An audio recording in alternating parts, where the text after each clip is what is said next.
I was brought up to believe that law is run by the fool and corrupt politics that govern for their own advantages. And I hate it.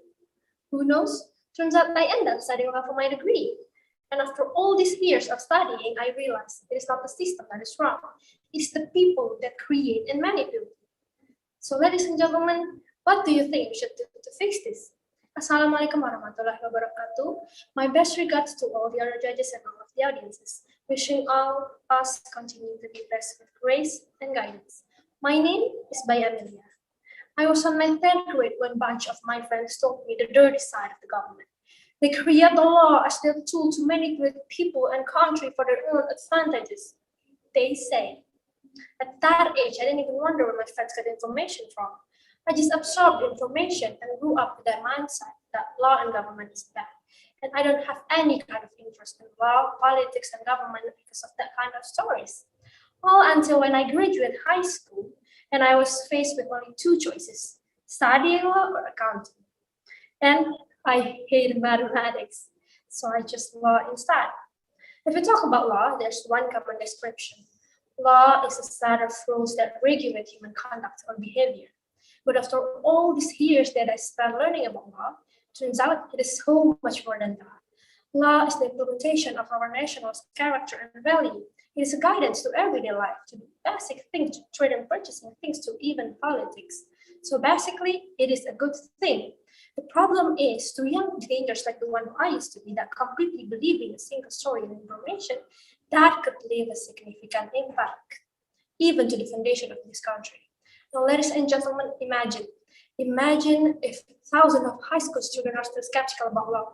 No one, literally no one, will look after the good side of the law. As to the second encounter, I was on my third semester when there was a new regulation. And I remember there were oceans of students rallying and doing a demonstration against it. And actually, that is not a bad thing for people to expressing their opinion and constructive critics to the government. In fact, that is good for the development of our country. But I noticed some of the students, my friends were included, they don't know the reason why they joined the demonstration. They don't know the rules of the regulation to performing a demonstration. And even worse, they're demanding and performing things that are totally out of context. Now, that was a complete chaos. Now, ladies and gentlemen, why do you think this has happened? I'll tell you why. It probably because the bad government stereotype that grew in society. That situation surely create a gap and misbelieving between government and our law system that actually leads to rebel kind of action. People don't believe in government, so they don't want to follow the rules. This situation surely can threaten national resilience internally. Nothing is harmful and dangerous than spreading misinformation, especially in this digital era and most blatantly to the young digital generation. The two examples that I just mentioned before happened way before all of this social media and misinformation are spreading fastest like now. And even there, to imagine to face the 2045 if we are not to tackle these issues. Who will be believing in their teachers and parents' wisdom if the misinformation can easily be got from social media such as Facebook or TikTok? That is why education played a huge role in building young generation character and knowledge. I actually have an idea, which is about basic law education. Actually, a lot of another countries have applied this kind of basic education, such as Singapore and South Korea. What is it?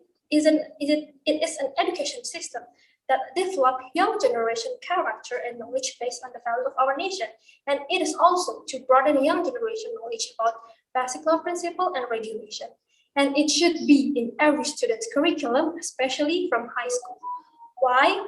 Firstly, young generation will be our successor in the future. That means in 20 years from now, they're going to hold in important positions, whether it's in government, in politics, and companies, and many other kind of professions. We don't want any bad history to happen again, right? We don't want any immoral, ignorance, and greedy side to appear again and manipulate our system. So we need education as a way to create an individual with integrity and culture. And to do that, we have to pass them a compass, a filter that enabling them to selecting the right narrative to believe. Secondly, as what I mentioned before, basic law concept is always present in our day-to-day life as a social being. The problem is a lot of young generation have a lack of knowledge in basic law, even though our country is a state of law. Therefore, we can overcome this problem through basic law education. And also, this is a democracy country. Everyone has the right to criticize the law, but it will be so much better if we can understand the substantial part first, so that we can create a constructive and helpful critics that actually doesn't create a bad stereotype. The point is, I don't want to try to blame or defend one side. Every side have a good part and a bad part, but we need education as a way to prevent and reduce the impact on the bad side. Through basic law education, we can unite the views, the ideology, the knowledge of the younger generation as our successor, so that they will have much more similar understanding, perception, and attitudes toward the implementation of the law, in order to create unity and integration in achieving our nation's goal, Golden Indonesia 2045. Now, ladies and gentlemen, to face the 2045, we need a democratic society. A society that will always correctly judge the situation. Thank you. Wassalamualaikum warahmatullahi wabarakatuh.